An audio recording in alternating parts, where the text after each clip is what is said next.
Guys, out on a toodle on the Super Meteor. Absolutely stunning weather here in Spain. 30, 31 degrees again today. Cracking weather for heading towards middle of September. Yeah, really stoked about the bike, really enjoying it. I've got about 160 kilometers on the bike at the moment. And yeah, it's such a joy to ride. It's to me, riding it, it's a small bike. I think it's a small bike. When I had the Classic 500, it wasn't a lot smaller than this. It didn't feel a lot smaller. Maybe that's because I've been riding a V-Strom for a while. That's quite a tall, big bike. But yeah, absolutely stunning, guys. Everything about the bike, the paintwork, the finish, the way it glows in the sun, the fleck in the paint is fantastic. The green on the tank and the rear mud guard and front mud guard and the gold piping. Build quality absolutely superb.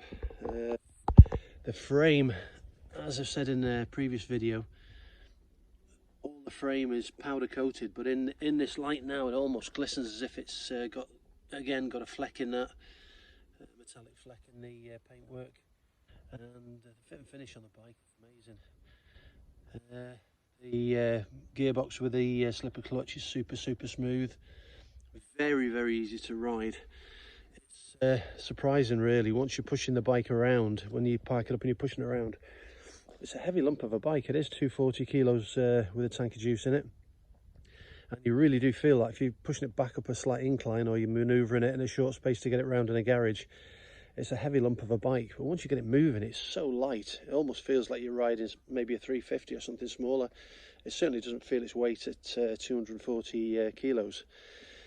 Yeah, so over the last 7 years I've had 3 Royal Enfields, so I think I'm qualified to give you guys some of my views and thoughts on the bike. What can I say? The first bike I had was the Classic 500, going back in 2016. Again, beautiful bike, and they had put the unit construction engine in that with fuel injection. But to be honest, the complete package of the engine hadn't come forward enough in its design to be a vibration-free engine and motor and bike in its entirety.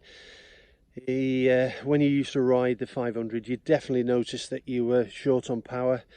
You definitely noticed the vibrations. It wasn't refined, considering it was a unit construction with fuel injection. You could notice it compared to the J series new engines. It was like night and day. And of course, then the next new engine they brought out was the 411 in the Himalayan, and for a single that was light years ahead before they brought the J series out.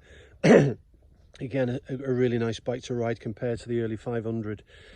The suspension, the setup, the chassis, with the engineering that they've put into the new chassis and the company they've bought, Aris Engineering. Yeah, a major difference. What I would say, I'm not pretending to be a professional YouTuber. I've made YouTube videos for about 11 years now, maybe longer. And over the last 5 years, I've not done a great deal of videos. Some of you will know my wife has been fighting cancer, and she's come out the other side now, breast cancer. So we've had a rough time of it with Brexit and everything else. And Googling their wisdom, decided that because I hadn't put a video up for a long time, they were going to demonetize my channel. My 3 channels that I've got, actually, one's a tech channel and the other one's this channel, and I've got one for marine fish keeping that I run as well. And I got a notification saying you haven't made a video for 6 months, so we're demonetizing your channel, and now you need to get thousands and thousands of views and before we can remonetize it. So I'm not that fussed really. It was never about the money, it was about helping you guys out. You'll notice in a lot of my videos that I do, well, you notice in this video as well, I do a lot of and ahhing. And that's my brain kicking into gear as I'm thinking, because a lot of YouTubers, you'll find, a lot of YouTubers who do motovlogs, they'll go out on their bike and they'll ride around and they won't record anything. It'll just be riding on their bike, and then they'll do an overlay, a voiceover after, which anyone can do. You can write everything down, make it quite eloquent, and you can use all the terminology and your brain's focus because you're reading off a script. and they overlay that onto the video they've taken. Well, all my videos are spontaneous. I'm thinking, I'm riding, I'm talking to you guys at the same time, and I'm trying to give you my thoughts on the bike I'm riding and how it feels and how it is. Anyway guys, I'll leave this here. I'll pan around and show you some of the views. There's a castle on the top of the hill, a little Meteor church there.